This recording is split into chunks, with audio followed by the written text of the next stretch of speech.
السلام عليكم ورحمة الله وبركاته.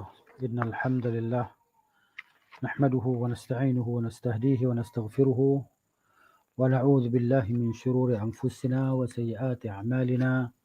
من يهده الله فلا مضل له ومن يضلل فلا هادي له. أشهد أن لا إله إلا الله وحده لا شريك له وأشهد أن محمدا عبده ورسوله صلى الله عليه وعلى آله وصحبه أجمعين. ربي اشرح لي صدري ويسر لي أمري واحلل عقدة من لساني يفقه قولي. Hari ini kita bersama dengan buku Dosa-Dosa Ini Pandang Remeh, muka surat 48, zihar. Jadi perkataan zihar ni maknanya adalah perkataan dalam bahasa Arab lah yang diambil daripada lafaz Al-Quran, iaitu yuzahiruna. Kan? Baik, antara ungkapan-ungkapan dia kata termasuk ungkapan masyarakat jahiliah. Ungkapan yang biasa dilakukan termasuk ungkapan masyarakat jahiliah yang masih tersebar di kalangan umat ini ialah ungkapan yang menjerumuskan diri ke arah perbuatan zihar. Zihar. Jadi maknanya zihar ni diambil dari perkataan zahara atau zahrun. Zahrun maknanya belakang. Maknanya dia belakang. Umpamanya seorang suaminya, bagiku engkau seperti punggung ibuku. Mana perkataan bahasa Arab yang ni maknanya dia buku ni saya bukan nak kata dia ni ciplak lah, tapi hati saya ni kata macam tu. Kan? Kalau diterjemah pustaka ni pustaka apa? Karya Bistari. Karya Bistari ni di Malaysia kan? Malaysia. Jadi maknanya tak tahulah dia ciplak buku mana-mana dalam bahasa Indonesia, tak tahulah mungkin dia dapat izin, kita husnuzan, kita baik sangka dia dapat izin daripada pustaka yang asal yang menerbitkan, yang menterjemah buku ni kan. Sebab perkataan bahasa Melayu, punggung ni punggung lah. Kan? Jadi perkataan Indonesia, bagi kita yang berpengalaman membaca buku-buku Indonesia ni kan, jadi punggung ni maknanya belakang. Jadi beza antara banyak perkataan-perkataan yang kita kata perkataan itu digunakan dalam perkataan bahasa Melayu, kan? Tetapi makna dia dalam bahasa Indonesia tak sama dengan makna yang kita guna pakai dalam bahasa Melayu. Kan? Contohnya perkataan punggung ni lah. Punggung. Jadi kita orang Melayu fahamlah punggung tu apa. Tapi orang Indonesia faham punggung tu maknanya belakang. Belakang. Begitu. Jadi beza. Contohnya perkataan kapan. Kapan ni kalau kita bahasa Melayu kita mana kapan ni kain kapan lah.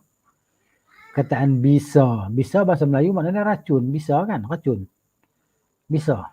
Jadi mana perkataannya sama tapi maknanya berbeza. Ini mana antara beza antara kita dengan Indonesia. Jadi kita detect lah bahawa buku ni asalnya buku dalam bahasa Indonesia. Kan? Kalau dia nak terjemah ke dalam bahasa Melayu, terjemah pergi habis lah. Saya rasa mungkin orang yang edit ni pun dia tak faham bahasa Arab mungkin. Dia tak faham bahasa Arab. Dan dia hanya berpandukan kepada bahasa Indonesia tadi. Dan sehingga perkataan punggung dia tak terjemah jadi perkataan makna perkataan belakang. Okey. Jadi kalau siapa boleh hubungi Karya Bistari ni, dia boleh dapatkan kepastian lah. Buku ni nak tanya buku ni Karya Bistari yang terjemahkan ataupun Karya Bistari ambil. Dia ambil dapat izin daripada buku terjemahan asal bahasa Indonesia. Kan? Gitu. Kalau dia ambil ciplak itu dia berdosa lah. Dosa. Kalau dia ambil dapat izin, tak apalah. Tapi dia nak usaha nak terjemah bagi habis lah. Supaya orang yang baca tidak salah faham.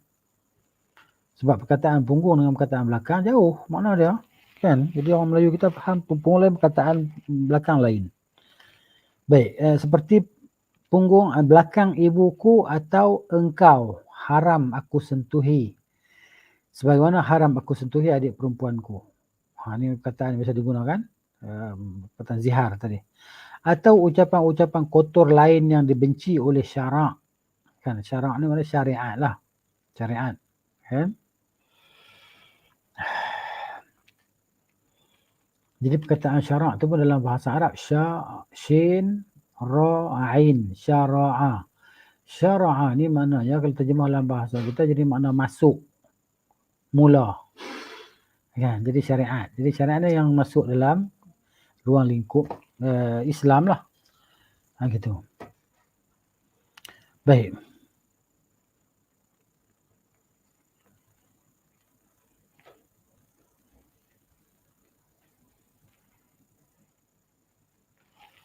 Kemudian ini karena terkandung dalam ungkapan itu penganiayaan terhadap kaum wanita. Firman Allah Subhanahu wa taala dalam surah Al-Mujadilah ayat 2, ba'da a'udzubillahi minasyaitonir rajim. الذين يظاهرون منكم من نسائهم ما هن أمهاتهم إن أمهاتهم إلا اللائي ولدنهم وإنهم ليقولون منكرا من القول وزورا وإن الله لعفو غفور. Orang-orang yang menziharkan istrinya dari kalangan kamu adalah orang-orang yang bersalah. Kerana isteri-isteri mereka bukanlah ibu-ibu mereka dan ibu-ibu mereka tidak lain hanyalah perempuan-perempuan yang melahirkan mereka. Sesungguhnya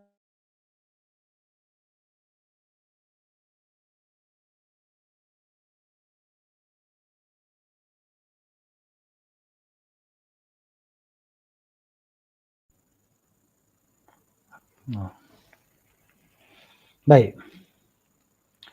Syariat Islam telah menetapkan bahawa kafarah ni mana denda lah. Kafarah mana denda terhadap pelaku zihar. Zihar ni kalau dalam kata bahasa Arab dengan za lah, huruf za, zihar. Maksudnya amat berat. Yang mana hampir menyamai kafarah pembunuhan yang dilakukan tanpa sengaja. Ya, dia ingat nak pukul je orang tu. Dia pukul tapi tak tahu orang tu ada penyakit lain. Dia pukul sikit lah. Pukul tu maknanya bukan kalau ikut tak sakit pun pukul tu. Sekali kan pukul ya. Ataupun tampar belakang kawan tu kah. Tiba-tiba kawan tu jatuh dan meninggal dunia. Ini mana pembunuhan yang tak sengaja. Dia tampar di belakang kawan tu hanya sebab tu jatuh untuk mati. Ya, begitu juga kafarah bagi sesiapa yang melakukan persetubuhan di siang hari pada bulan Ramadan. Berat tu. Oleh itu, seseorang yang telah menzihar istrinya, dia tidak boleh mendekati istrinya kecuali setelah membayar kafarah di atas. Bila kafarah dia Allah Ta'ala sebut dalam ayat yang akan dibacakan di bawah ni daripada surah Al-Mujadilah ayat 3 dan ayat 4. A'udzubillahi minasyaitonir rajim.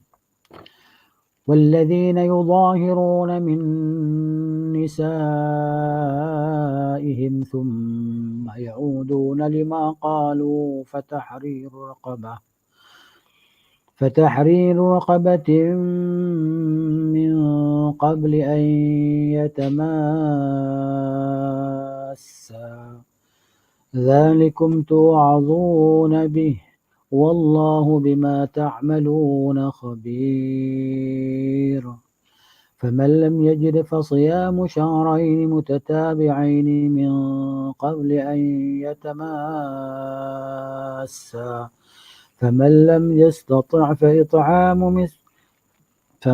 يستطع فإطعام 60 مسكينا ذلك لتؤمنوا بالله ورسوله وتلك حدود الله وللكافرين عذاب أليم. Maksud dia, dan orang-orang yang menziharkan istrinya kemudian mereka menarik balik apa yang mereka ucapkan itu, ini istrinya itu haram baginya tu, suami itu hendaklah memerdekakan seorang hamba. Ini dengan ini kejahatan lisan. Kan maksud dia lidah ni cakap tak ada tulang, dia cakap aku suka nak cakap, maka dia kena denda. Kan denda dia ni fatahriru raqabatin, kan iaitu memerdekakan seorang hamba sebelum mereka berdua bercampur. Sebelum dia bersama dengan isteri dia kena merdekakan hamba. Denda dah. Dengan hukum demikian kamu diberi pengajaran supaya jangan mendekati perkara yang mungkar itu, Ingatlah bahawa Allah maha mendalam pengetahuannya terhadap apa yang kamu lakukan. Kemudian, sesiapa yang tidak dapat memerdekakan hamba, dia hendaklah berpuasa selama 2 bulan berturut-turut sebelum mereka, yakni suami isteri itu bercampur. Terusnya, sesiapa yang tidak sanggup berpuasa, maka dia hendaklah memberi makan kepada 60 orang miskin. Nah, tak larang nak puasa, sakit dan sebagainya, kena bagi makan 60 orang miskin. Ditetapkan hukum itu untuk membuktikan iman kamu kepada Allah dan Rasulnya dengan mematuhi perintahnya serta menjauhi adat jahiliah. Itulah batas-batas hukum Allah, dan bagi orang-orang yang kafir disediakan azab siksa yang tidak terperi sakitnya. Ini dia. Ini antara dosa yang dipandang remeh, yang disebut dalam buku ni lah, yang ke-14 kan. Baik, yang ke-15. Baik, mungkin ada timbul persoalan pada sebahagian kita bahawa bagi makan 60 orang miskin ni sekaligus ke ataupun sehari satu orang. Kan, terpulanglah pada kita macam mana kita nak buat. Janji 60 orang miskin.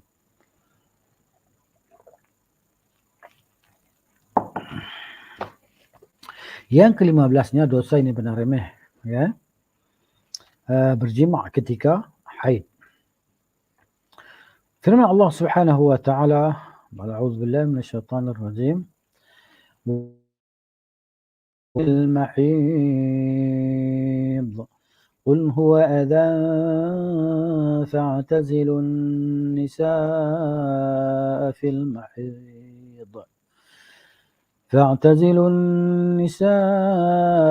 في المحيض ولا تقربوهن حتى يطهرن.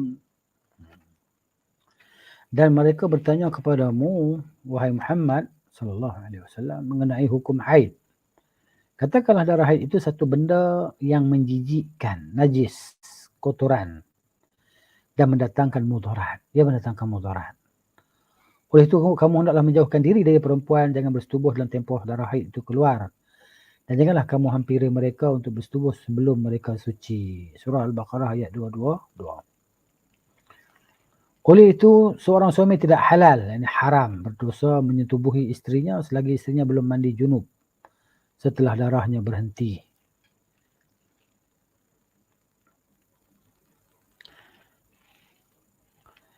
Firman Allah Ta'ala, a'udzu billahi minasyaitonir rajim. فَإِذَا تَطَهَّرْنَ فَأْتُوهُنَّ مِنْ حَيْثُ أَمَرَكُمُ اللَّهُ إِنَّ اللَّهَ يُحِبُّ التَّوَّابِينَ وَيُحِبُّ الْمُتَطَهِّرِينَ. Kemudian apabila mereka sudah bersuci, datangi mereka menurut jalan yang diperintahkan oleh Allah Subhanahu wa taala kepada kamu. Sesungguhnya Allah mengasihi orang-orang yang banyak bertaubat. Ya, istighfarlah. Astaghfirullah, bertaubat. Kita ni disuruh bertaubat setiap hari. Ya kan? Bukan sekali-sekala disuruh kita ni bertaubat setiap hari, kerana kita ni manusia tak sunyi daripada salah dan dosa dan kesilapan. Ya, maka kita kena istighfar setiap harilah. Nabi SAW pun Allah dah ampunkan dosa-dosa dia pun semua. Ya, suci daripada dosa pun dia beristighfar kepada Allah 100 ataupun 70 kali dalam sehari. Jadi Allah mengasihi orang-orang yang banyak bertaubat dan mengasihi orang-orang yang sentiasa mensucikan dirinya, yang zahir dan batin. Zahir dan batin. Baik, mengenai kotornya perbuatan menyetubuhi isteri ketika haid telah dijelaskan dalam hadis yang diriwayatkan daripada Abi Hurairah radhiyallahu anhu. Nabi sallallahu alaihi wasallam telah bersabda, "Man ata haidan aw imra'atan fi duburiha aw kahinan faqad kafara bima unzila ala Muhammadin sallallahu alaihi wasallam." Sesiapa yang menyetubuhi istrinya yang sedang haid, meliwatnya atau menemui dukun, maka dia telah kafir, yakni telah mengingkari terhadap apa yang diturunkan kepada Muhammad sallallahu alaihi wasallam. Begitu. Mana contoh dosa besarlah. Sebab dia nisbah kepada kufur. Jadi perbuatan itu adalah perbuatan dosa besar, berhajat kepada taubat yang nasuha. Baik, tetapi orang yang melakukannya tanpa disengajakan serta tidak mengetahui kedudukan isteri, dia tidak berdosa lah. Sebaliknya jika dia lakukan secara sengaja dan mengetahui kedudukan isteri sedang didatangi haid, suami wajib membayar kafarah, yakni denda. Menurut pendapat sebagian ulama yang menganggap hadis mengenai kafarah itu sahih. Ya? Dia wajib bayar 1 dirham atau setengah dirham. Baik, dari segi penetapan kafarah ini para ulama juga berbeza pendapat. Sebahagian berpendapat bahawa suami boleh memilih sama ada membayar 1 dirham atau setengah dirham. Nilai 1 dirham ni berapa ringgit ya? Dirham ni sekeping wang perak, dinar sekeping wang emas. Kalau dinar 1 dinar ni mana gram dia berat 4.25 gram lah. 4 suku gram. Dia 4 suku gram. Tu kalau sekeping dinar emas timbang 4 gram 0.25, itulah dia 1 dinar. Baik.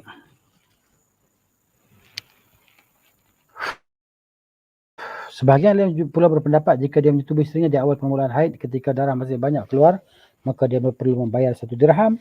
Jika dia menyetubuhinya ketika akhir haid, darah tinggal sedikit, maka dia perlu membayar setengah dirham. Menurut nilai biasa, 1 dinar bersamaan 4.25 gram emas.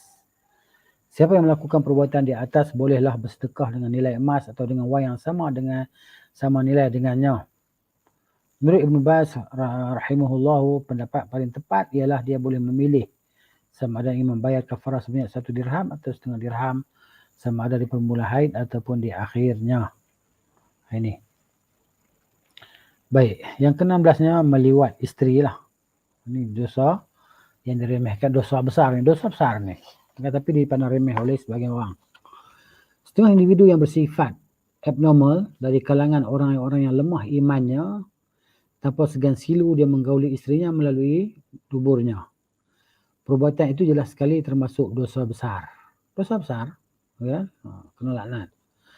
Rasulullah SAW melaknat orang yang melakukan perbuatan keji itu. Jadi mana kita tahu dosa-dosa besar sebab ada perkataan laknat, perkataan kufur. Itu dosa besar. Tidak mengeluarkan daripada Islam lah, tapi dosa besar lah. Selama dia tidak menghalalkan, kalau dia kata halal, maka dia jadi kafir keluar dari Islam lah.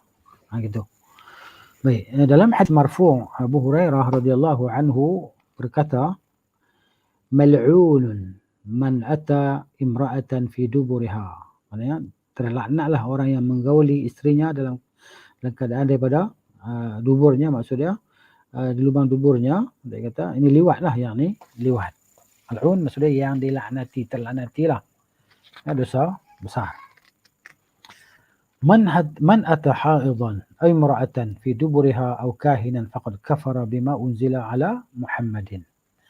Sesiapa yang menyetubuhi isterinya yang sedang haid atau meliwatnya atau menemui dukun, maka telah kafir terhadap apa yang diturunkan kepada Nabi Muhammad sallallahu alaihi wasallam. Hakikatnya, walaupun wanita normal enggan melayani kerana suaminya, tetapi akhirnya kebanyakan mereka tidak berdaya. Ini kerana kebanyakan suami sanggup menggugut mereka dengan alasan akan menceraikannya jika menolak. Setengah daripada kaum lelaki sanggup menipu isterinya yang malu bertanya tentang hukum ahkam agama kepada alim ulama. Sambil berkata perkara ini dibolehkan berdasarkan firman Allah yang berbunyi, nisa'ukum harthul lakum fa'tu harthakum anna syi'tum. Isteri-isteri kamu adalah sebagai kebun tanaman bagi kamu. Oleh itu datangilah kebun tanaman kamu menurut apa yang kamu sukai. Jadi dia terjemah Quran ikut suka dia, ikut kehendak dia yang sesat tadi kan. Dia menipu isteri dia. Isteri dia tak tahu, tak mau belajar. Isteri pun tak nak pergi belajar, tak nak dengar. Dia tak tahu. Dia ingat betul. Suami menipu dia. Sebenarnya kita tidak boleh menafsirkan maksud ayat di atas mengikut kehendak nafsu kita. Tapi kita sepatutnya merujuk kepada sunnah yang sahih. Ini kerana semua ketahui bahawa sunnah merupakan penjelas kepada Al-Quran. Tanpa sunnah, manusia tak boleh memahami Al-Quran. Mesti kena ada sunnah. Hadis. Itu maksudnya.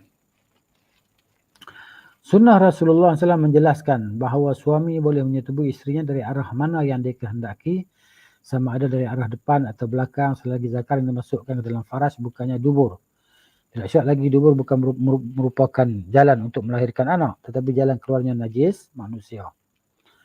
Antara sebab berlakunya perbuatan dosa ini adalah ketika mula memasuki awal perkahwinan, alam perkahwinan yang halal, atau baru diijab kabulkan. Mereka ini masih mengamalkan warisan jahiliah dengan melakukan berbagai-bagai adegan menyimpang dan keji yang diharamkan, atau masih terbawa-bawa dengan imajinasi adegan-adegan filem porno tanpa timbul perasaan ingin bertaubat.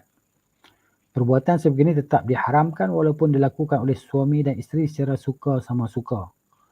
Hakikatnya saling merelakan. Untuk melakukan perbuatan yang diharamkan tidak boleh menghalalkan cara atau menghalalkan hukum syarak. Jadi kalau kedua-duanya rela, maka kedua-duanya menanggung dosa lah. Dosanya adalah dosa yang besar. Nah gitu. Jadi maknanya keadaan yang sudah dihalalkan tetapi dalam keadaan dihalalkan melakukan perkara yang diharamkan. Tidak dibenarkan oleh syariat. Perkahwinan itu adalah diperintah, disuruh dalam Islam. Kan? Tetapi perbuatan yang dalam perkahwinan tadi, perbuatan yang diharamkan, maka itu menyalahilah syariat. Yang ke-17-nya tidak berlaku adil terhadap isteri. Ini juga termasuk dalam dosa besar bagi suami-suami yang beristeri lebih daripada satu.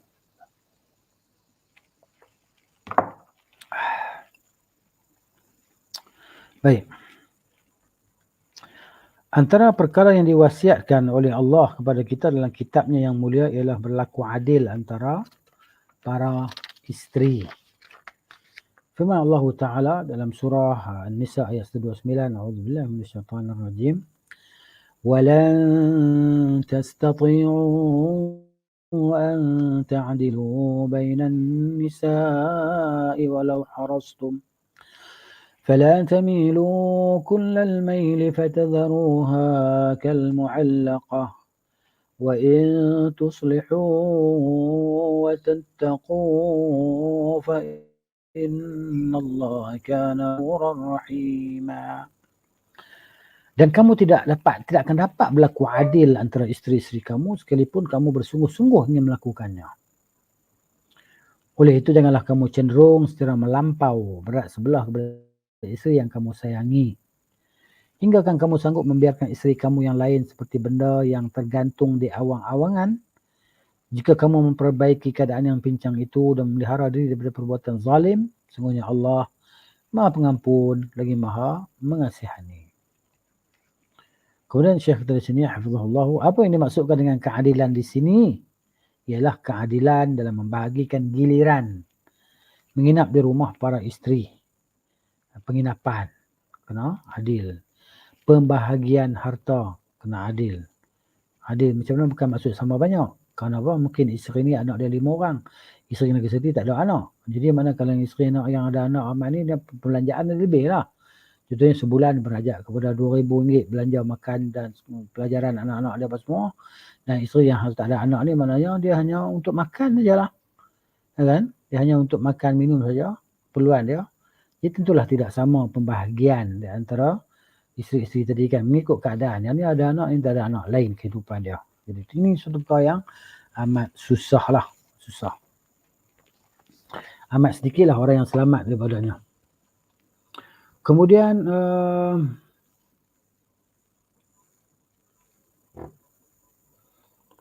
dari sini pembahagian harta, tempat tinggal dan pakaian.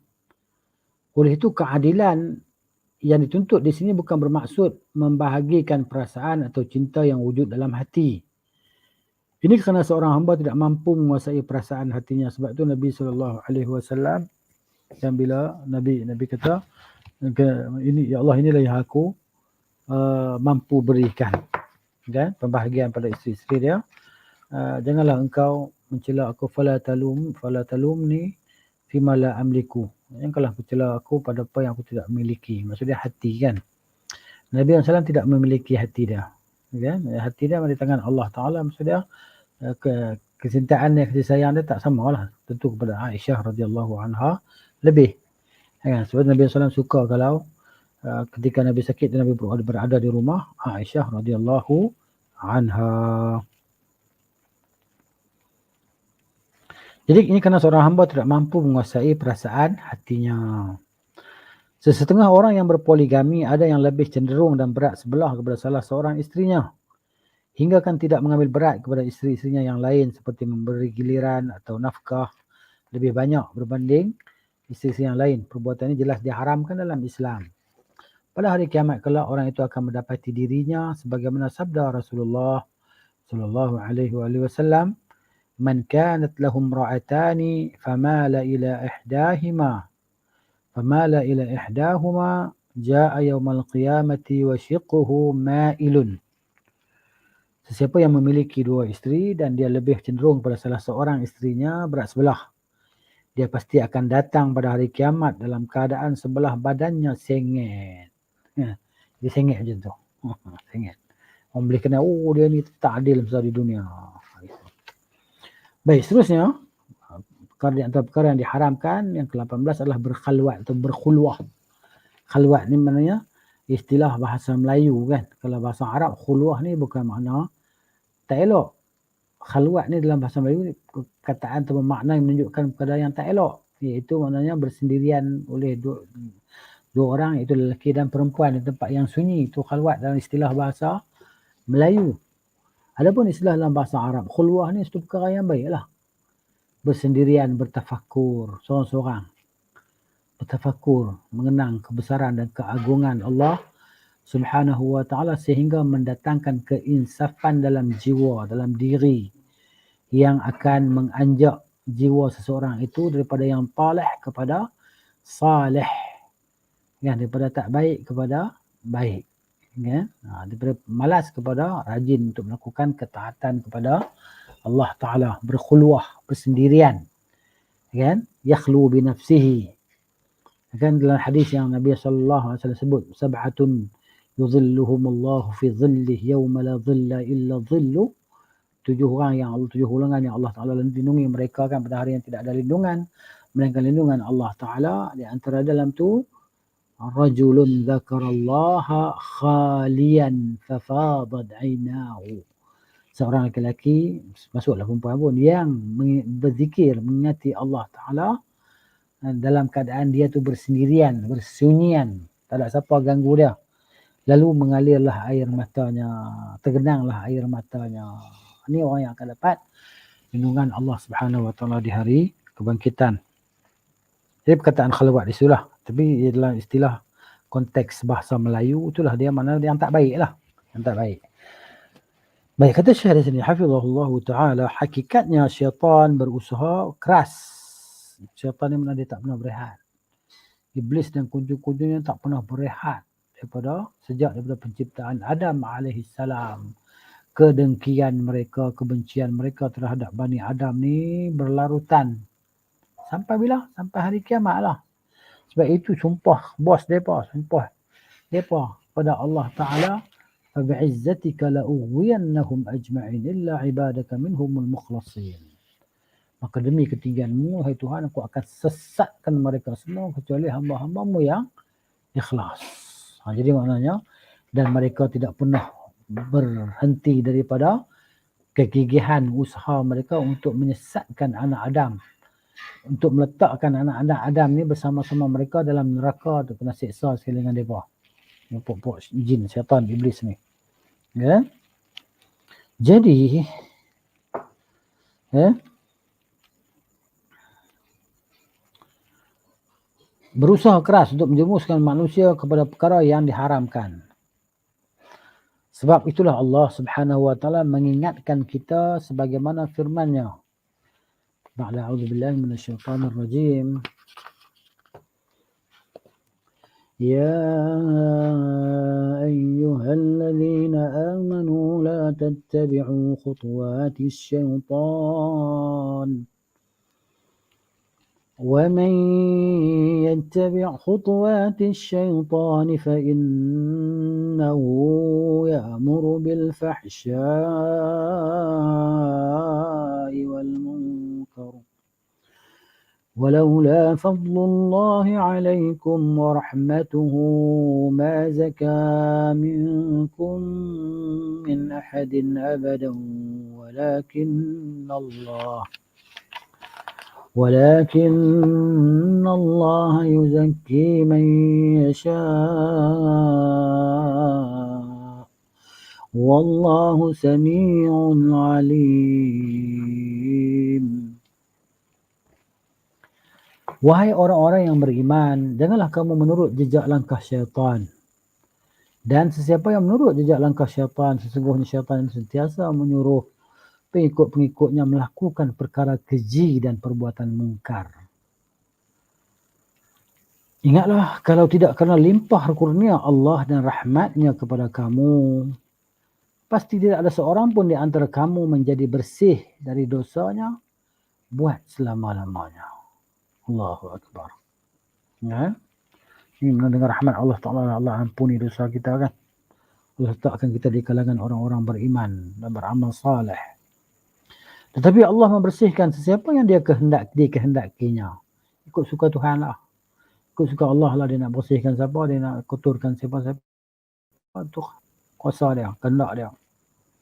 Jadi kita sebagai hamba, kita mohonlah kepada Allah Ta'ala dengan sepenuh-penuh permohonan. Dengan sesungguh-sungguh permohonan. Supaya Allah Ta'ala bersihkan kita daripada segala dosa kita. Allah dorongkan kita kepada melakukan amalan-amalan saleh. Allah dorong kita untuk belajar, menuntut ilmu yang bermanfaat. Dan dengan ilmu yang bermanfaat itu kita dapat melakukan amalan-amalan yang saleh, yang valid, yang diterima di sisi Allah Subhanahu wa Ta'ala. Jadi gitu.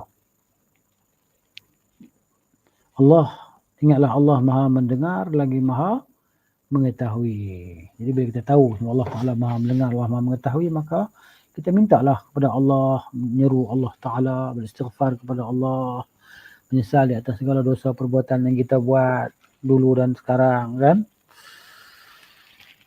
Gitu.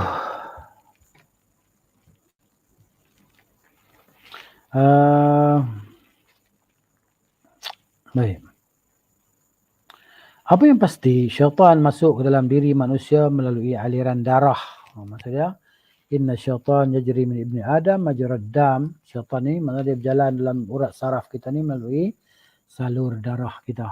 Kan? Dia kerja syaitan ni, dia menghendaki benda yang tak baik pada kita lah, benda yang tak elok pada kita. Kita kena ingat macam tu kan. Kita ingat macam tu. Benda yang tak elok dia ni maknanya kan, dia nak buat apa saja luar dan dalam kita ni supaya kita ni jadi tak elok. Jadi jauh pada Allah Ta'ala. Kemudian melakukan maksiat, tubuh badan kita lemah, longlai dan sebagainya kan. Dia ganggu kita dalam urat saraf kita tadi. Sebab tu sebagai orang dia rasuk oleh syaitan tadi kan, syaitan masuk dalam tubuh dia. Dia jadi tak stabil lah. Tak stabil kan.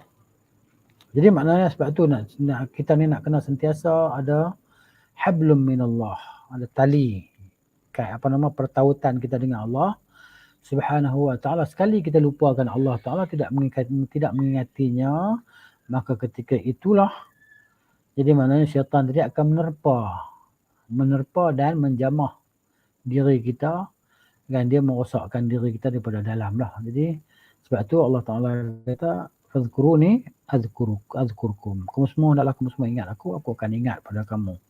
Kan? Fashkuruli wala takfurun. Bersyukurlah pada aku, jangan kamu jadi kafir. Jadi Allah suruh kita ni kena ingat pada dia. Bila kita berpaling daripada mengingati Allah Ta'ala, sebab tu kita buat dosa-dosa tadi. Dosa-dosa ni berlaku bila kita berpaling daripada mengingati Allah. Kan? Sebab tu Allah kata wa man a'rada 'an dzikri fa inna lahu ma'isyatan dhanka wa nahsyuruhu yawmal qiyamati a'ma. Qala rabbi lima hasyartani a'ma wa qad kuntu basira. Qala kadzalika atatka ayatuna fanasitaha wa kadzalika al-yawma tunsa. Mana dia, barang siapa yang berpaling daripada mengingatiku, maka baginya kehidupan yang sempit.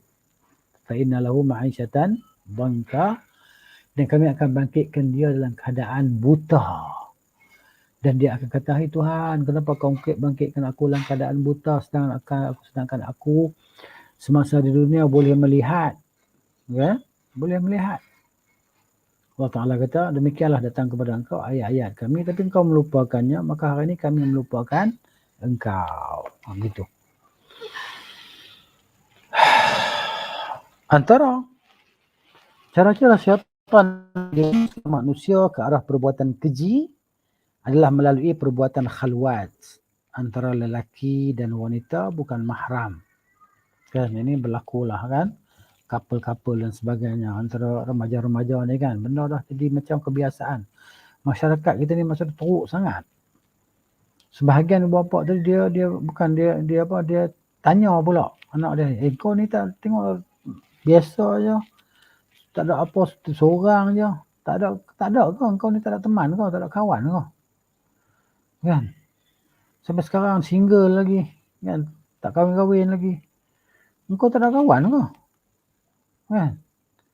Biasanya budak-budak lain nak jiran sebelah tu bawa balik kawan mari rumah jumpa mak dia, jumpa ayah dia. Inilah dia adat jahiliah yang kita laksanakan hari ni kan. Oh dahsyat. Ini bukan dekat orang bandar, kampung semua terlibat ni, terlibat semua. Kan? Kahwin sebelum kahwin ni terlibat. Bawa balik rumah, si perempuan bawa balik laki-laki di rumah dia nak tunjukkan pada mak ayah dia, ni boyfriend dia yang akan bakal jadi suami dia. Kan? Yang si lelaki pula bawa balik budak perempuan ke rumah dia, tunjuk pada mak ayah dia, ni girlfriend saya. Kan? Bakal jadi tunang saya. Kan? Bakal jadi tunang saya. Belum jadi isteri lagi. Belum jadi tunang lagi. Jadi tunang itu tidak menghalalkan. Tidak menghalalkan antara lelaki dan perempuan yang bukan mahram tadi. Kalau tunang tidak menghalalkan, itulah pergaulan yang biasa-biasa lagi tidak halal. Tapi itu dah jadi benda-benda kebiasaan. Maksiat tu dah jadi biasa berleluasa di kalangan masyarakat Muslim kita lah. Serta dalam konteks masyarakat Islam kita lah di Malaysia ni kan. Ini yang kita lihat. Ini bukan rekayasa daripada diri saya. Kan? Jadi maknanya saya melihatnya di hadapan mata dan mendengarnya. Kan? Ya, kawan ni bawa satu budak lelaki balik pergi rumah saudara dia, nak tunjuk pada saudara dia, ni budak lelaki ni bagus ni, boleh jadikan menantu kamu. Malam ni dia tidur di rumah kamu. Ini berlaku di kalangan masyarakat kita. Harap tidak berlakulah di kalangan pelajar-pelajar kita yang menuntut ilmu yang sahih ini kan. Tapi ceritanya kalau dah berlaku yang lepas-lepas tu, maknanya tu cerita lepas. Cerita lalu tak masuk buku lah. Maknanya cerita lalu ni, kita, yalah, kalau kesalahan kita bertaubatlah kepada Allah Subhanahu Wa Taala dan meninggalkan perbuatan-perbuatan begitu. Sebagai ibu bapa ke, dan kita pesan pada anak-anak kita, kan, kalau kamu nak kahwin beritahu, yalah, jangan bawa balik orang tu, jangan bawa balik orang ni. Kalau nak suruh mak ayah kenal dengan dia, tak apalah, nanti kan, maknanya ayah sendiri berjumpa dia, mak jumpa dia sendiri, ataupun ayah telefon dia datang ke rumah. Begitu. Tapi itulah dia masalah kita hari ni kan. Masalah kita hari ni bahawa dah jadi kebiasaan budak lelaki dan perempuan ni berkawan biasa macam tu. Utamanya pelajar-pelajar universiti kan. Sebab dia ajar macam tu. Maksud dia ikhtilat, percampuran antara lelaki dan perempuan dengan percampuran yang dah jadi satu kebiasaan lah. Macam tak ada satu apa kesalahan lah. Kan? Kan pergi belajar universiti sekali apa semua, pergi minum, makan sekali. Kan? Gitu. Terusnya berlakulah benda-benda yang tak diingini kan. Ini maknanya nak buat macam mana masyarakat memilih jalan yang macam tu. Sebab kita masyarakat kita dipenuhi dengan kejahilan, kegelapan. Walaupun mereka berada dalam ilmu dunia yang begitu dahsyat, kan, ilmu penciptaan, perobotan dan sebagainya, kan, ilmu teknologi, sains boleh hack apa nama website ataupun pengkalan data Yahudi dan sebagainya. Hebat dalam perkara itu, tapi tidak hebat dalam perkara agama. Ini suatu benda yang kita bimbang lah, kita bimbang dan kita takut apabila kita mengetahui lah. Kan, kalau kita tak mengetahui, mana kita biasa je bagi kita, mana tak ada masalah apa, begitu. Kemudian ini kerana syariat menutup pintu ke arah itu sebagaimana sabda Rasulullah sallallahu alaihi wasallam, la yakhluwanna rajulun bimra'atin illa kana thalithuhuma syaitan. Tidaklah seorang laki-laki apabila berkhalwat dengan seorang wanita kecuali pihak ketiga bersama mereka adalah syaitan. Syaitan ni pujuk rayu sehingga terjebaklah mereka dalam perzinahan. Gitu. Dan syaitan pun lari. Syaitan kata aku takut dekat Allah. Dia lari dia kata aku takut dekat Allah. Aku berlepas diri dan dia seronok, dia ada kawan. Menurut Ibnu Umar radhiyallahu anhuma, Rasulullah sallallahu alaihi wasallam telah bersabda, "La yakhluwanna rajulun ba'da yaumi hadha 'ala mughibatin illa wa ma'ahu rajulun aw rajulani. Rajulun aw ithnani." Maksudnya sama sekali tidak akan masuk seorang lelaki pada kamu semua selepas ini apabila menemui seorang wanita yang tidak ada bersamanya suami atau mahram kecuali ditemani bersamanya seorang atau dua orang lelaki. Ya. Kalau terjemah ni panjang ni, terjemah peringkah mudahnya janganlah seseorang lelaki selepas hari ini kan dia berdua-duaan dengan seorang wanita kecuali bersama dengan lelaki itu seorang lelaki atau dua orang lelaki. Itu terjemahan yang ringkaslah. Ya, bersamanya bersama tengok terjemahan dia tak betul lah. Tak betul macam mana sudut dhamir. Kan dia kata terjemahan tu dalam bracket tu kan, bracket tu baris yang ketiga terjemahan tu, 4 tu.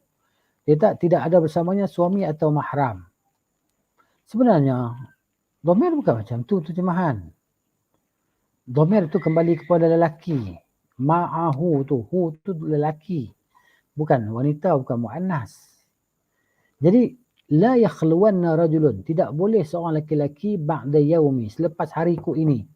Selepas hari aku cakap ni, Nabi kata, hadza ini la yakhlu, tidak boleh bersendirian ala mughibatin, bersama dengan wanita yang tidak berteman. Mughibah. Ghaib, tidak berteman, seorang-seorang. Illa kecuali wa ma'ahu, dan bersamanya lelaki tadi. Nya tu lelaki tadi. Hu tu bukan ha, mu'annas. Ini muzakkar, hu tu. Tengok macam mana pembalikan dhamir itu. Ganti nama diri itu kepada lelaki, bukan kepada perempuan.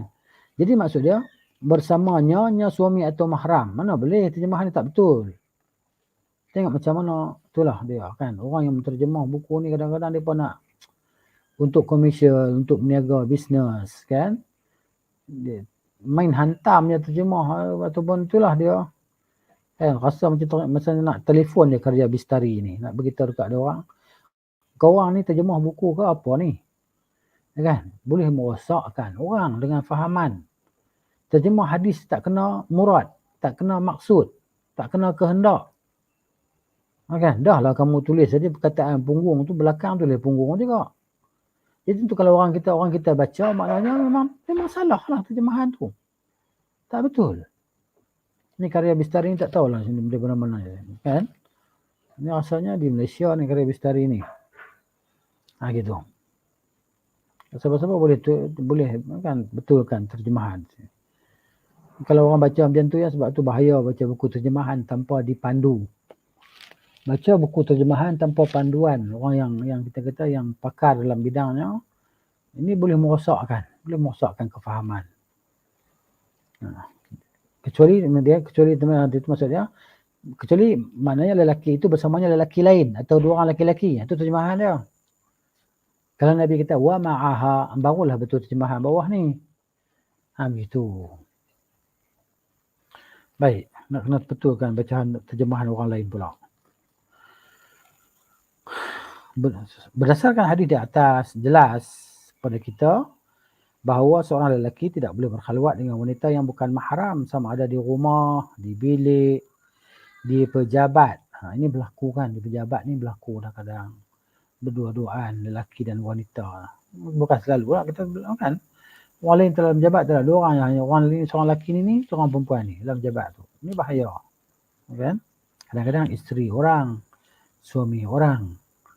Jadi situlah titik tolak berlakunya keretakan kehancuran rumah tangga seseorang itu, di antara dia macam tu lah. Kan? Akhirnya berlaku kecurangan.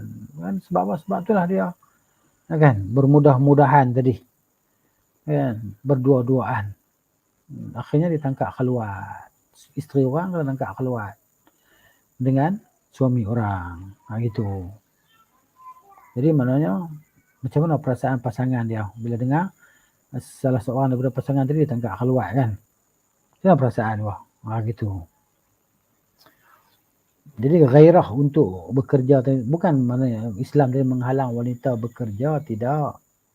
Kan Islam tu dia jaga, boleh bekerja.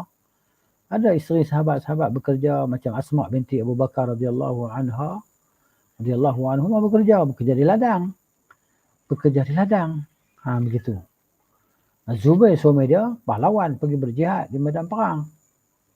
Kan? Zubair bin Al-Awwam radhiyallahu anhuma. Bukan mana wanita tak boleh bekerja, tapi kerja yang mana boleh menjaga dia, menjaga aurat dia, kan? Gitu supaya dia tak terjebak dalam perkara-perkara yang bahaya tadi.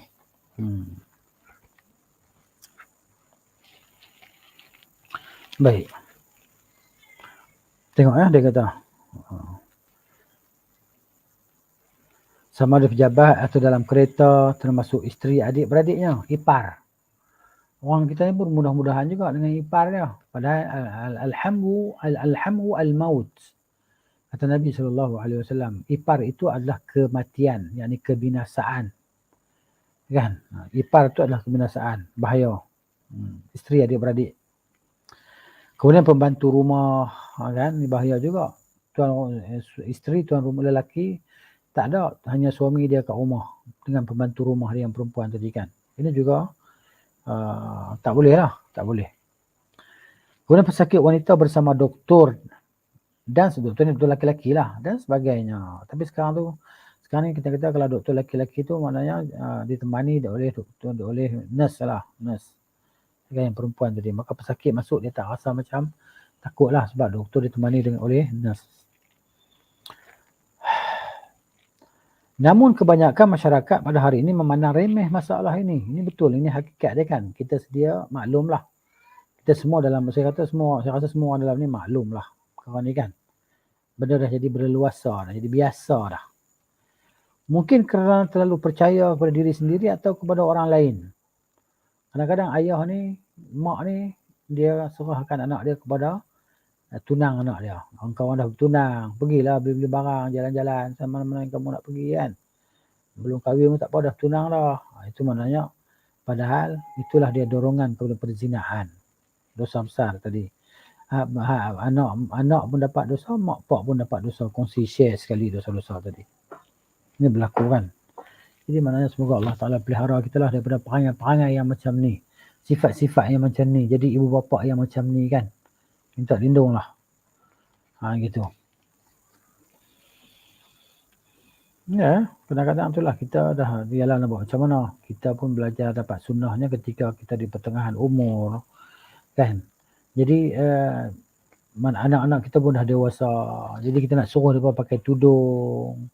Kita suruh juga tapi mereka tak mau dengar. Kan sebahagian kawan-kawan kan. Macam mana saya dah suruh anak saya pakai tudung, tutup aurat. Tapi mereka masih tak nak pakai dengan jawapan kata, ayah doalah supaya kami dapat hidayah. Ayah doalah supaya kami dapat petunjuk, kami boleh pakai tudung. Kan? Ini perkataan pok-pok murjiah lah ni. Kan? Bahaya. Jadi ramai. Kan? Ramai orang yang jadi macam tu kan. Buat macam mana? Kita buat macam mana Ustaz? Kami dah dapat sunnah pun, belajar pun. Kami dah di pertengahan umur. Jadi anak-anak kami kan, dulu kami hidup sosial. Kan, hidup dalam keadaan tak ambil berat pasal agama, tak tahu tutup aurat macam mana. Jadi sekarang kami dah sedar insaf. Cuma tak tahulah anak-anak nak buat macam mana dan nasihat kita nak dengar. Tak apalah, kita hanya menasihati. Dan bila kita dah nasihat, kita dah tak tanggung dosa. Ya? Nasihat, kemudian kita doakanlah kepada Allah Ta'ala supaya Allah Ta'ala beri hidayah petunjuk kepada mereka. Mereka rasa nak belajar ilmu agama untuk menyelamatkan diri mereka. Dan mereka pun berusaha untuk menutup aurat mereka yang mana kan kalau tak ditutup aurat tadi maknanya mendedahkan diri mereka untuk dibakar oleh api neraka lah kan. Wal'iyadzubillah. Ya, tutup aurat ni bukan benda yang sunat kan, dia perkara yang wajib untuk dilakukan oleh kaum lelaki dan kaum wanita. Dan wanita laki-laki ada had batasan aurat dia dan begitu juga kaum wanita ada had batasan auratnya. Kemudian kat mana tadi? Mungkin kerana terlalu percaya pada diri sendiri atau kepada orang lain. Padahal khalwat ini itu sendiri berpotensi menjerumuskan seseorang ke arah kemungkaran dan kemaksiatan. Paling tidak ia boleh menghasilkan mukaddimah atau bibit-bibit permulaan ke arah itu, ke arah perzinaan tadilah. Seperti ciuman, bercumbu-cumbuan dan sebagainya.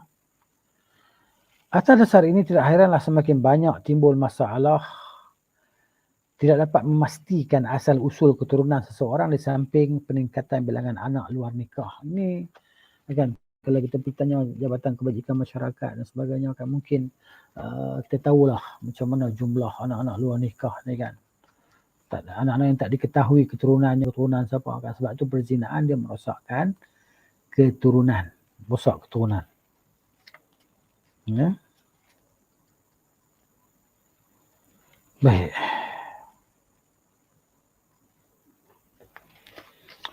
Kemudian yang ke-19. Sekejap ya, nak break sekejap. Air dah keluar. Air dah habis.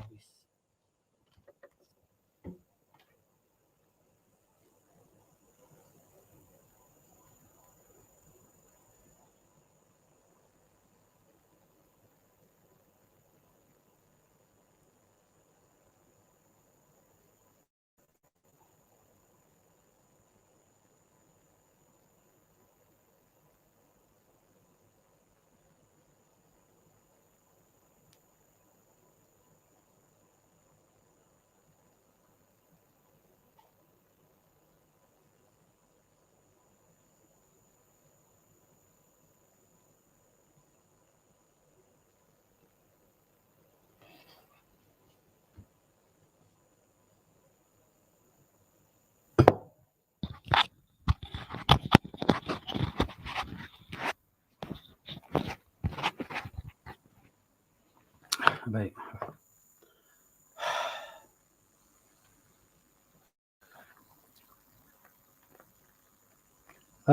Bersalaman dengan wanita ajnabi yang ke-19 ya.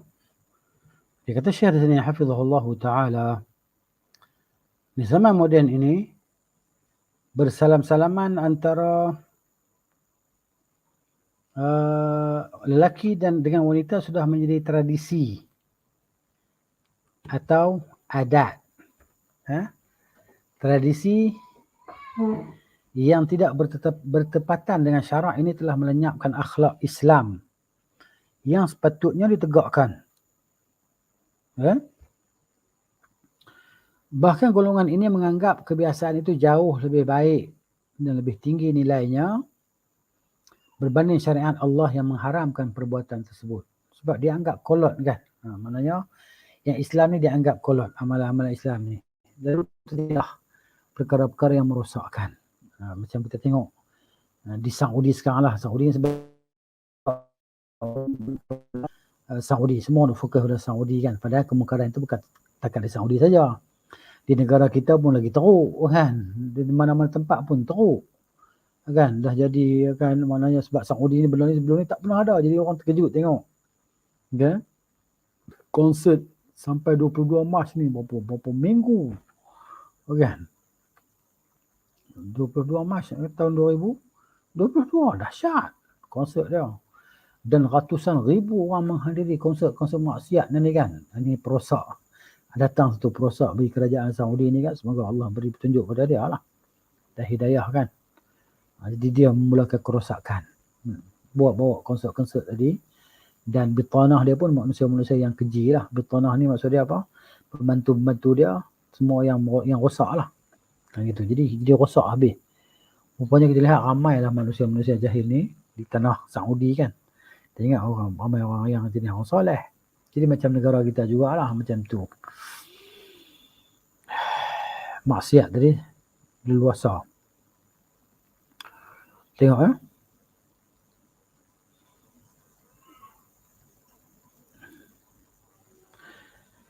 Tidak heranlah apabila ada antara mereka yang diajak bersua muka untuk diberi penjelasan mengenai hukum pengharamannya berdasarkan dalil-dalil yang kuat dan jelas.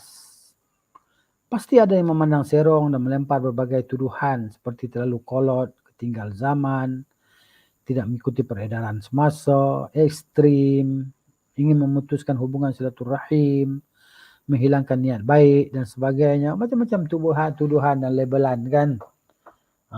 Malah pada hari ini masyarakat kita sanggup berjabat tangan dengan sepupu yang berlainan jenis lah.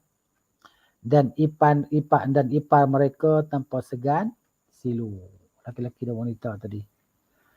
Seandainya mereka membuka minda yang bersih dan memiliki ilmu pengetahuan agama yang banyak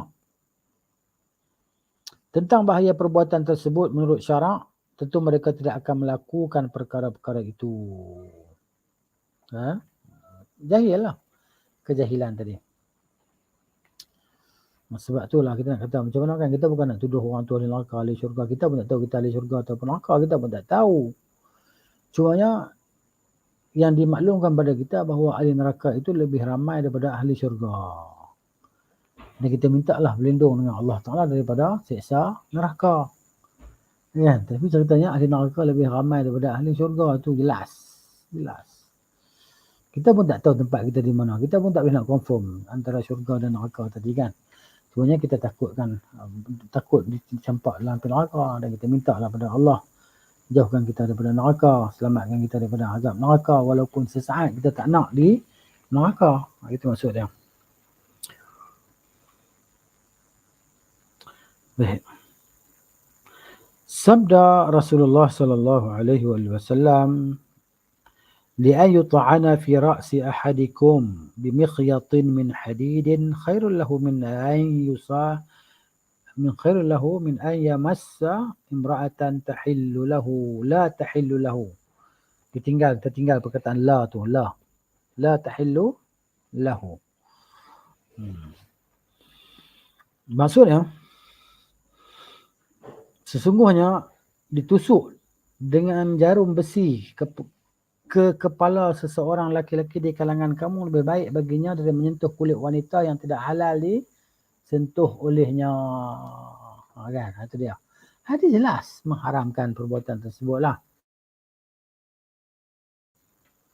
Ialah orang datangkan syubhah, kekeliruan. Dia berkata di sana ada hadis yang diriwayatkan oleh Al-Imam Al-Bukhari daripada Anas bin Malik radhiyallahu anhu bahawa dia berkata, kan, in kanatil amatu min ima'i ahli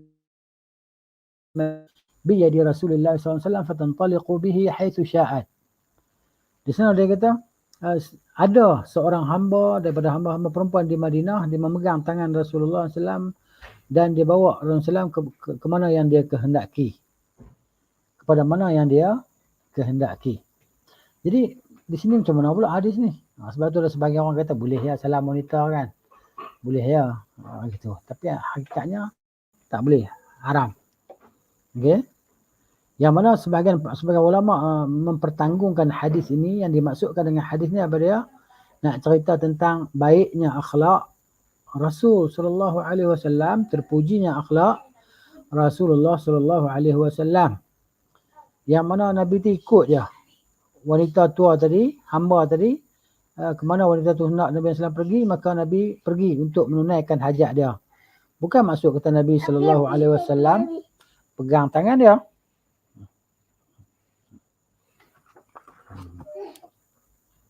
Baik.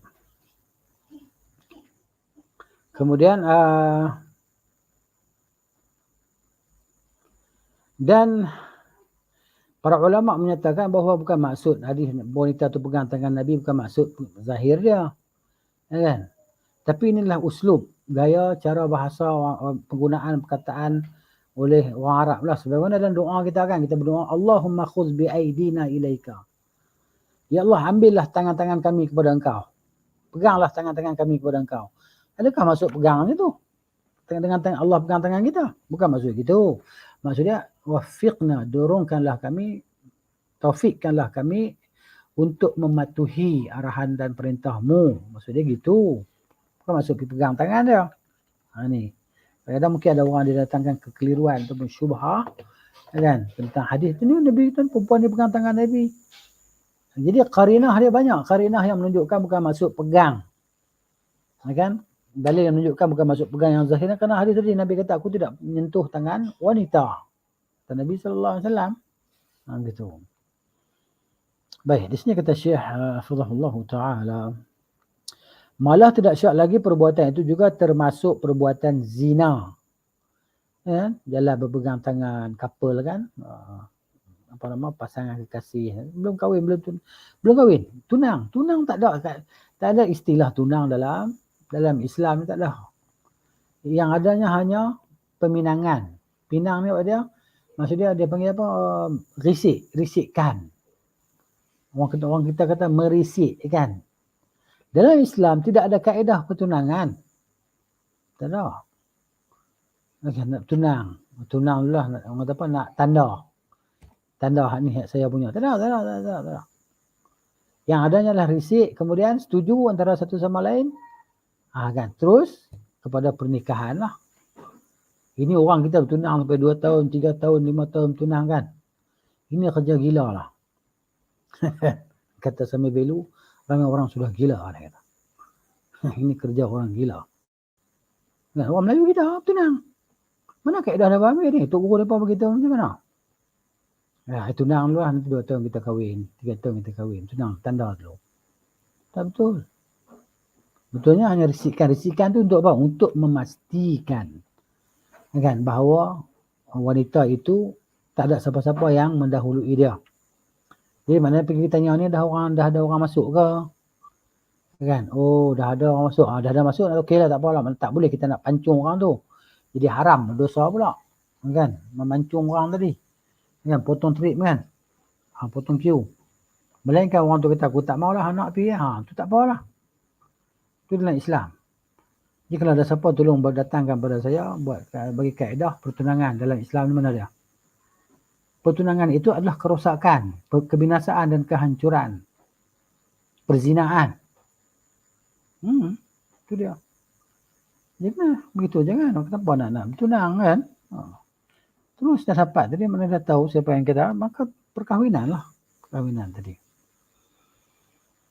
Dia pergi tengok, dia berkenan ke tak berkenan, orang tu nak terima ke tak terima. Kalau orang tak terima, tak boleh paksa. Tak boleh paksa. Gitu kaedah dia. Jadi mana kita dah belajar, kita kena amalkan.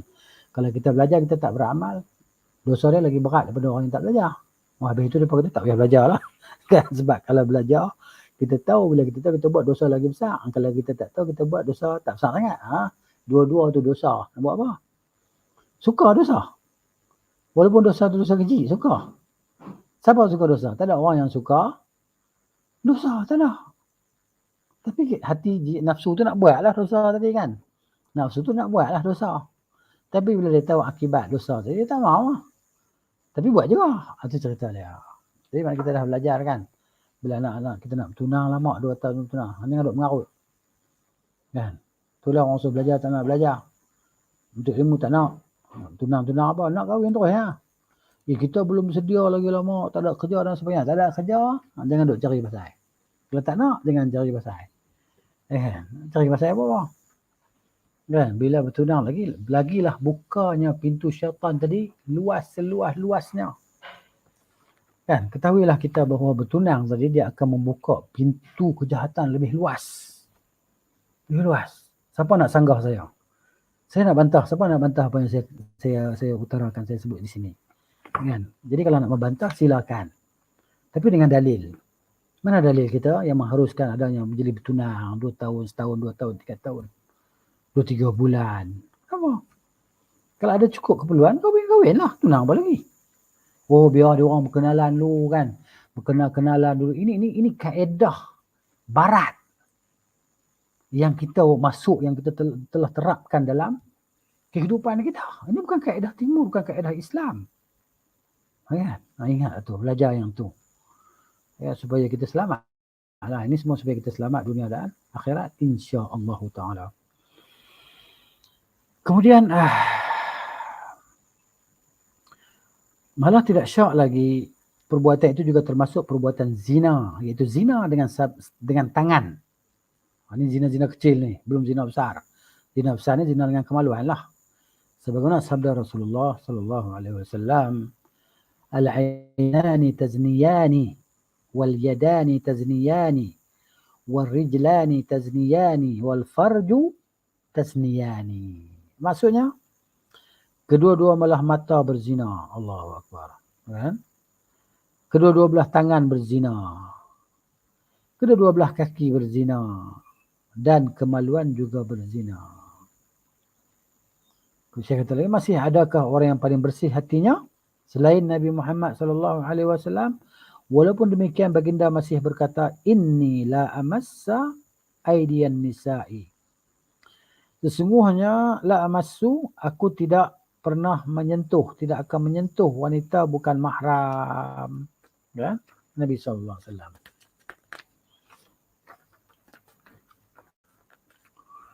Kemudian dalam riwayat lain, Nabi SAW bersabda, inni la usafihun nisa. Ini dalil jelas mengatakan tidak boleh bersalaman dengan wanita. Hatta wanita tu wanita yang tua dah, tak berhajat kepada syahwat dah. Dalam mazhab Syafi'i, Imam Syafi'i sendiri kata tak boleh nak salam dengan wanita tua walaupun dia tak ada syahwat. Orang tengok dia pun tak ada syahwat. Dia sendiri tak ada syahwat. Walaupun begitu, berdasarkan keumuman ayat tadi lah. Ya, keumuman hadis. Jadi tapi orang dalam mazhab Syafi'i kata orang tua tak apa, pandai-pandai dia boleh. Imam Syafi'i kata tak boleh, dia kata boleh. Kata ikut mazhab Syafi'i. Ya. Walaupun ada qaul dalam mazhab Syafi'i, kenapa tak ambil kata Imam Syafi'i? Bukan ikut qaul ulama-ulama yang dalam mazhab Syafi'i tu, ikut pendapat Imam Syafi'i sendiri lah. Gitu. Ya. Sungguhnya aku tidak pernah bersalaman dengan wanita bukan mahram. Aisyah radhiyallahu anha berkata, wala wallahi ma massat yadu Rasulillahi sallallahu alaihi wasallam yada imra'atin qattun ghaira annahu yubayyi'uhunna bil kalam. Ya. Maksudnya demi Allah, sesungguhnya tangan Rasulullah SAW tidak pernah sama sekali menyentuh tangan wanita. Tetapi baginda membai'ah, memberi janji setia kepada mereka melalui perkataan. Percakapan. Justru orang-orang yang sentiasa mengugut isterinya dengan perkataan cerai. Ya, ada orang perangai kotor, perangai jahat macam ni buat dah. Dia sikit nak ugut dia, segi ugut. Kalau kau pergi vaksin, jatuh satu talak. Orang macam ni orang apa ni kan? Ada kan, kita dengar kan? Sebahagian lelaki tu dia tak bagi isteri dia vaksin. Anti-vax ni orang. Dia kata kat isteri dia, kalau engkau vaksin, jatuh talak. Bodoh kan, macam ni. Ya? Hendaklah takut kepada Allah sekiranya isteri tidak mau berjabat tangan dengan teman sekerjanya atau golongan kehormat. Dia kata kalau kau tak salam dengan bos aku ceraikan kau. Alhamdulillah. Perlu diketahui, berjabat tangan dengan kaum berlainan jenis walaupun memakai sarung tangan. Sebagian kita tengok kan, menteri-menteri apa ke, dia jaga aurat lah kononnya. Pakai sarung tangan, salam orang sarung tangan. Salam orang lelaki. Walaupun pakai sarung tangan. Haram. Bukan masalah lapik tak berlapik, masalah perbuatan tu haram. Bukan masalah berlapik, kan? Sentuh cara berlapik, bukan masalah tu. Masalah tu, yang jadi masalahnya adalah perbuatan salam tu yang diharamkan. Kena faham lah. Ini buat hukum sendiri, tafsir hukum sendiri, jahil. Kan? Ada orang buat macam tu kan. Kita tengok sebahagian menteri-menteri lah. Lah ni tak tahulah, wallahu'alam. Itu kejahilan tadi. Walaupun dia ada PhD, dia ada doktor, tapi dia jahil. Walaupun memakai sarung tangan, hukumnya tetap haram. Kadang-kadang adik kakak, makcik-makcik kan, dia buat majlis perkahwinan anak dia. Tapi yang jemputnya Datuk, Tan Sri, kan? Jadi maknanya dia nak kena salam dengan Datuk Tan Sri ni. Dia apa dia buat? Dia pakai sarung tangan. Nak salaman dengan Datuk ni. Kita katakan perbuatan yang dia buat adalah perbuatan yang diharamkan dalam Islam. Jangan buat. Gitu. Kalau dah belajar buat juga, itu tanggung sendiri lah. Kalau jahil tak tahu tu maknanya kalau dalam belajar tapi belum tahu lagi, itu insya-Allah dimaafkan. Tapi kalau jahil tak nak belajar langsung, itu memang tidak ada kemaafan, dan belajar dan tidak mengamalkan juga tidak ada kemaafan lah. Kena bertaubat lah. Gitu. ke-20, wanita berwangian ketika keluar daripada rumah. Ini juga fitnah musibah yang berlaku di kalangan kaum wanita kita lah, kan? Kadang dia tak pakai minyak wangi tapi dia pakai deodoran. Deodoran yang letak kat ketiak dengan ketiak busuk, kan? Dia pun spray kat ketiak dia supaya apa? Hilang bau busuk ketiak tadi keluar dari rumah. Jadi bila dia keluar dari rumah, bau tu dia bawa sekali. Bahaya. Ini bahaya perempuan lah. Habis tu nak biar ketiak busuk ke Ustaz? Tak tahulah. Gunakan cara lain yang tidak mendatangkan bau wangi. Gunakan cara lain tidak mendatangkan bau wangi. Tak tahulah macam mana. Tak boleh ya, kalau tak mak tak jaga, jangan keluar rumah lah. Habis tu, mana Islam ni nampak macam sempit. Kita yang pandang sempit, Islam tak sempit kan. Sebab tu kita kena belajar, tengok sirah para sahabat radhiyallahu anhum, macam mana kaum wanita mereka dan sebagainya, pakaian dan tata cara mereka keluar daripada rumah radhiyallahu anhum. Oh, itu zaman sahabat, zaman kolot. Kata macam tu, kapiang. Kan? Kata macam tu boleh rosak akidah lah. Sebab Allah jadikan para sahabat ni sebagai ikutan kita. Allah kata, فَإِنْ آمَنُوا كَمَا آمَنْتُمْ بِهِ فَقَدْ اهْتَدَوْا. Kalau manusia semua mereka beriman sebagaimana kamu para sahabat beriman, maka sesungguhnya kan, mereka telah mendapat petunjuk.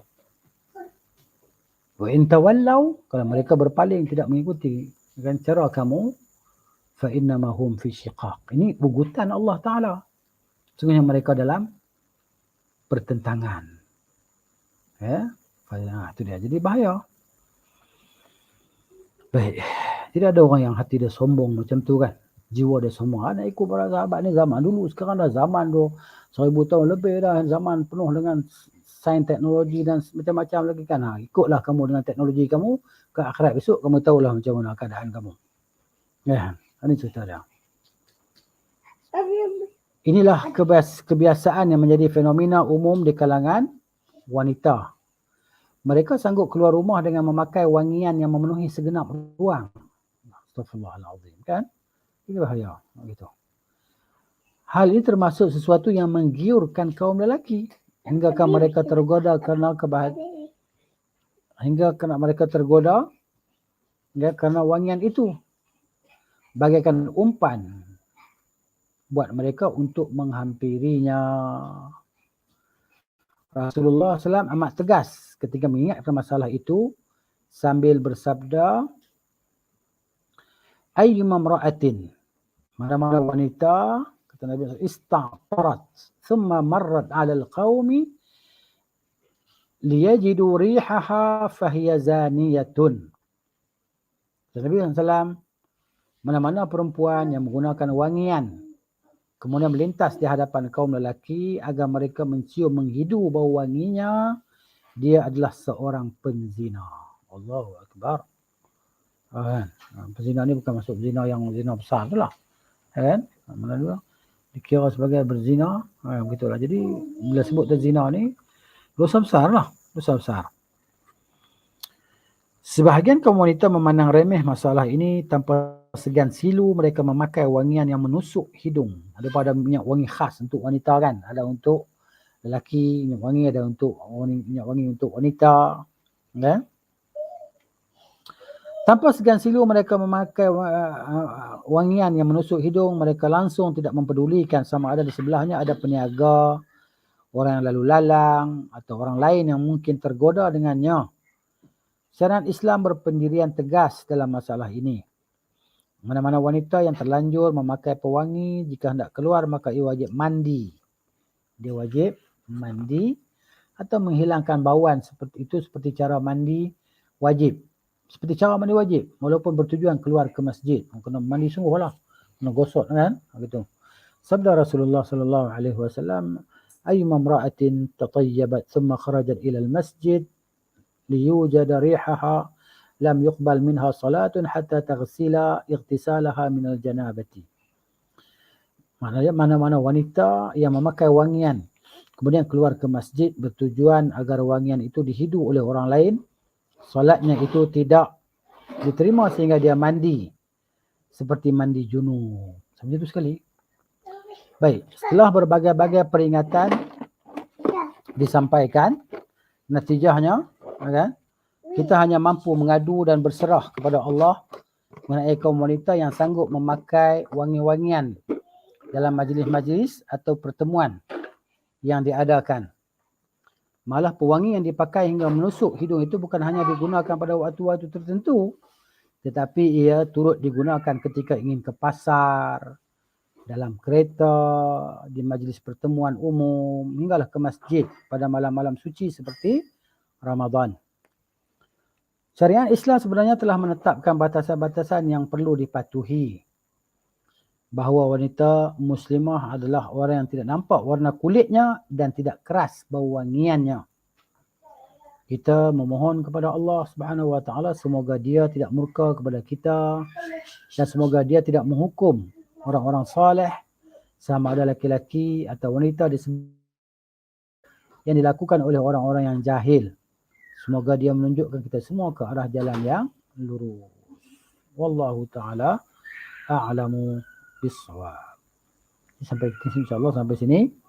Nanti kita sambung lagi lah insya-Allah taala. Barakallahu fiikum jami'an. نسأل الله التوفيق والإخلاص في القول والعمل. سبحانك اللهم وبحمدك أشهد أن لا إله إلا أنت أستغفرك وأتوب إليك. السلام عليكم ورحمة الله وبركاته.